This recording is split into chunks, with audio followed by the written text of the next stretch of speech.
Bem-vindos ao canal Audiolivros Brasil. Inscreva-se, deixe o like e comente o que achou do livro. Capítulo 6 Do cheio e do vazio. Sun Tzu diz: uma das tarefas essenciais que deves realizar antes do combate é escolher criteriosamente o terreno do campo de batalha. Para isso, é preciso agir rápido. Não permitas que o inimigo tome a dianteira. Ocupa o terreno antes que ele tenha tempo de te reconhecer, antes mesmo que ele possa estar ciente de tua marcha. Qualquer negligência nesse sentido pode ter consequências nefastas. Em geral, só há desvantagem em ocupar o terreno depois do adversário. O comandante de um exército não deve se fiar em ninguém para uma escolha de tal relevância. Ele deve fazer algo mais. Se for verdadeiramente hábil, escolherá tanto o próprio local do acampamento, quanto controlará todos os movimentos do inimigo. Quem consegue fazer com que o inimigo venha espontaneamente, oferece-lhe alguma vantagem. Quem deseja impedi-lo, prejudica-o. Um grande general não é arrastado ao combate. Ao contrário, sabe impô-lo ao inimigo. Se quiseres que o inimigo marche de livre e espontânea vontade para lugares aonde queres precisamente atraí-lo, procura dirimir todas as dificuldades e suspender todos os obstáculos, pois deves prever que, alarmado pelo temor ou pelos inconvenientes demasiado evidentes, ele renuncie a seu projeto. A grande sabedoria é obter do adversário tudo o que desejas, fazendo com que seus atos redundem em benefícios para ti. Decidido o lugar de teu acampamento e o do inimigo, espera tranquilamente que ele faça as primeiras movimentações, mas, aguardando, procura aguçar-lhe a fome no meio da abundância, submetê-lo ao barulho quando ele descansa e angustiá-lo quando está tranquilo. Se depois de esperar muito tempo, observas que o inimigo não se dispõe a sair de seu campo, sai do teu. Mediante teu movimento, provoca o dele, alarma-o frequentemente, procura induzi-lo a cometer alguma imprudência da qual poderás tirar proveito. Quando vigiares, vigia atentamente, não durmas. Quando avançares, avança resolutamente, trilhando com segurança caminhos que só tu conheces. Desloca-te para lugares onde o inimigo não desconfie que pretendas ir. Surge de repente onde ele não te aguarda e arremete quando ele menos espera.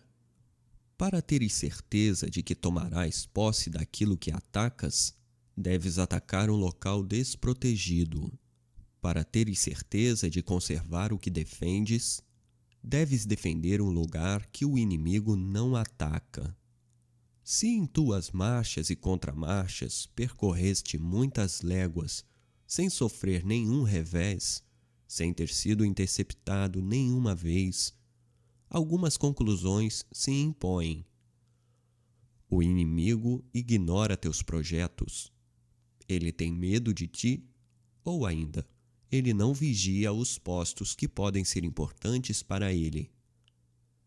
Evita cair em erro semelhante.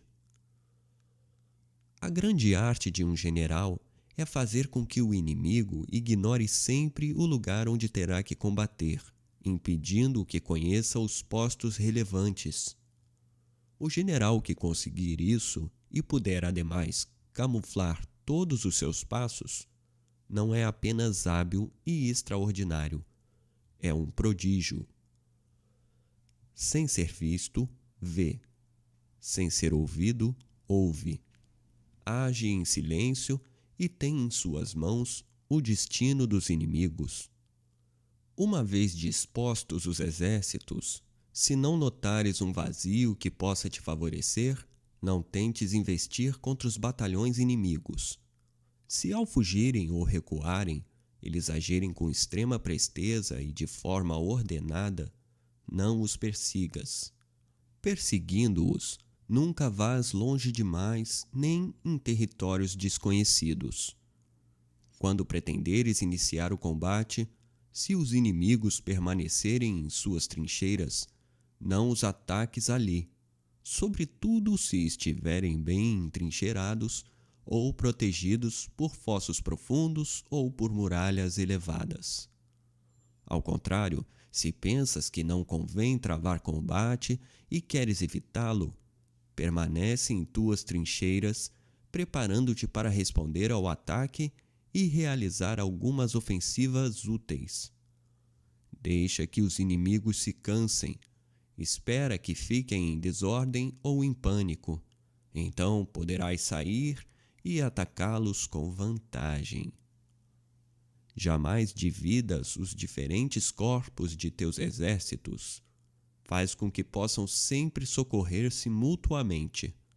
Por outro lado, faz com que o inimigo se divida ao máximo. Se ele se dividir em 10 corpos, ataca cada um deles separadamente com teu exército inteiro. É o verdadeiro método de combater sempre com vantagem. Dessa forma, por menor que seja teu exército, estarás sempre em maioria. Que o inimigo nunca saiba como pretendes combater, nem como vais atacá-lo ou defender-te. Ignorando tuas intenções, o inimigo fará grandes preparativos. Tentará fortalecer-se de todos os lados, dividindo as forças, e isso o levará inevitavelmente à derrocada. Pois preparando-se na vanguarda, sua retaguarda ficará vulnerável. Preparando-se na retaguarda, sua vanguarda se debilitará. Preparando-se à esquerda, sua direita ficará vulnerável. Preparando-se em todas as direções, ficará vulnerável em todas elas. Quanto a ti, faz exatamente o contrário. Que tuas principais forças concentrem-se todas do mesmo lado. Se quiseres atacar de frente, escolhe um setor e coloca à frente de tuas tropas o que tens de melhor. Resiste-se raramente a uma primeira arremetida, pois quem leva a pior dificilmente se recupera. O exemplo dos valentes é suficiente para encorajar os covardes. Estes seguem facilmente o caminho apontado, mas não poderiam por si mesmo descobri-los. Se quiseres atacar pela ala esquerda, concentra todos os teus preparativos desse lado, colocando na ala direita o que tem de mais fraco. Se quiseres vencer pela ala direita, que seja também na ala direita que estejam tuas melhores tropas e toda a tua vigilância. Quem dispõe de poucos homens deve preparar-se contra o inimigo. Quem tem muitos deve forçar o inimigo a preparar-se. Isso não é tudo. Assim como é essencial que conheças a fundo o lugar em que deves combater, não é menos importante que saibas o dia, a hora, o momento exato do combate. Trata-se de um cálculo que não convém negligenciar. Se o inimigo está longe de ti, procura informar-te diariamente do caminho que ele faz.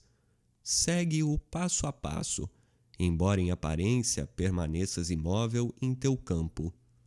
Prescruta todos os seus atos, embora teus olhos não possam alcançá-lo. Escuta todos os seus discursos, embora não possas ouvi-lo. Sê testemunha de toda a sua conduta. Penetra mesmo no íntimo de seu coração, para ali leres os temores e as esperanças recônditas.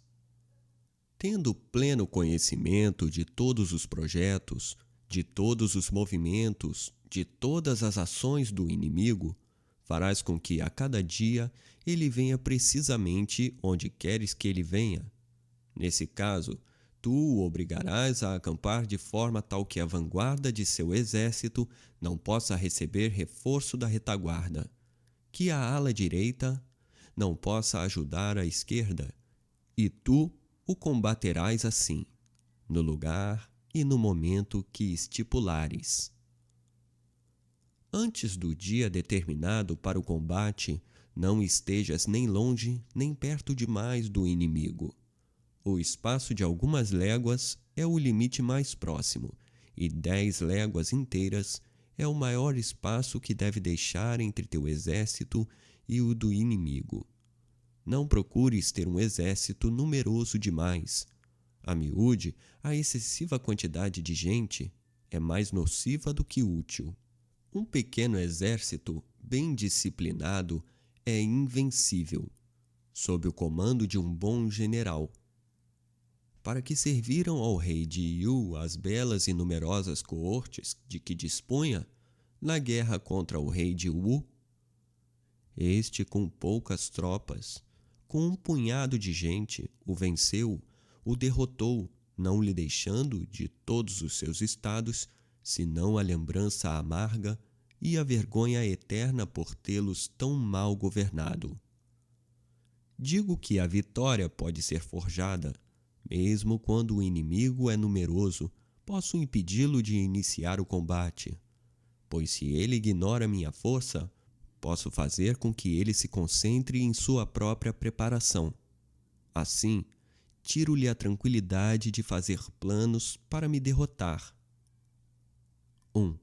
Sonda os planos do inimigo e saberás qual estratégia será coroada de êxito e qual está fadada ao fracasso.